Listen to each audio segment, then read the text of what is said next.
Jadi kalau di Islam itu, selama orang itu tidak dihinggapi penyakit munafik, maka ibarat kata dia seperti apa? Seperti uh, cabai, seperti lombok biji. Lombok biji itu sekering apapun, pasti masih ada rasa pedasnya. Jadi kalau di Islam itu, ukhuwahnya itu tidak diragukan. Jadi kalau hanya ada kisru kecil, ada satu tindakan-tindakan yang mungkin sempat tersentuh di hati sehingga ada riak, yakin dan percaya orang yang senantiasa menjaga hatinya itu hanya dijadikan sebagai satu riak yang tidak akan membuat perpecahan. Itu udah pasti itu. Seperti teman-teman kita yang lain, kayak Umar Palen, pasti dia rindu sama Bang Suma. Andre Mu'alaf Prince pasti rindu sama Bang Suma. Ya sama seperti Nepalus ini, kemanapun dia pergi, Dinda Ali kemanapun kakinya berpijak, pasti ke ujung-ujungnya ke Bang Suma. Karena mereka-mereka ini sudah menganggap saya sebagai orang tua. Seperti itu adanya, dan saya mencoba untuk ya sebisa mungkin menjadi abang bagi mereka. Nah, kalau mereka mau benci, mereka mau tidak suka, apa alasannya?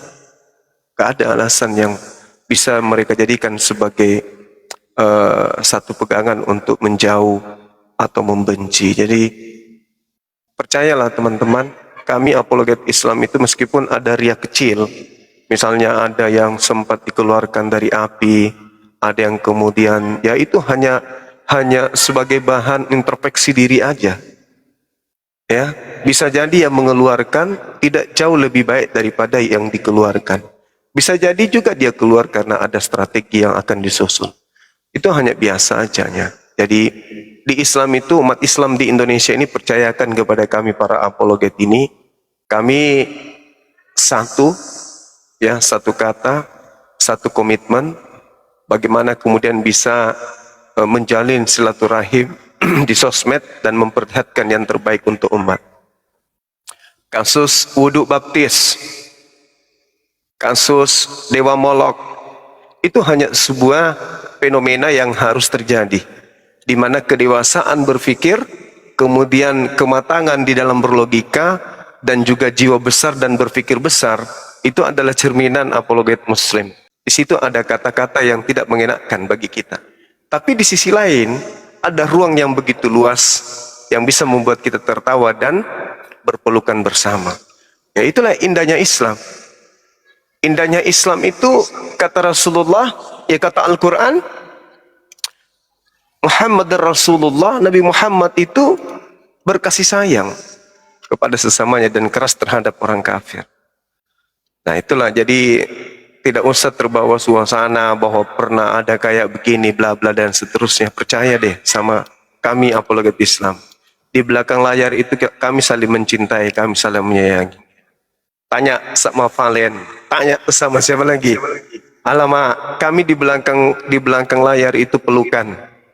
Ada hal-hal yang kecil aja kita saling berembuk.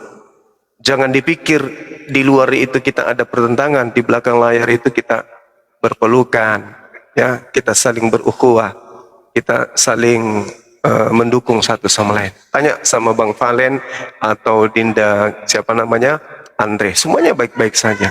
Apalagi si Blok Kodok, siapa nama Blok Kodok, Rasid, Ibes, alamak, itu mah mainan kita setiap saat di belakang layar.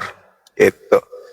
Kalau terkait dengan ZCC, Bang Sulfikar, wallahi ya, kepada Bang Sulfikar kemarin saya dengar ada informasi ke kuping saya, beliau mau hadir di acara Milad Api, air mata saya netes.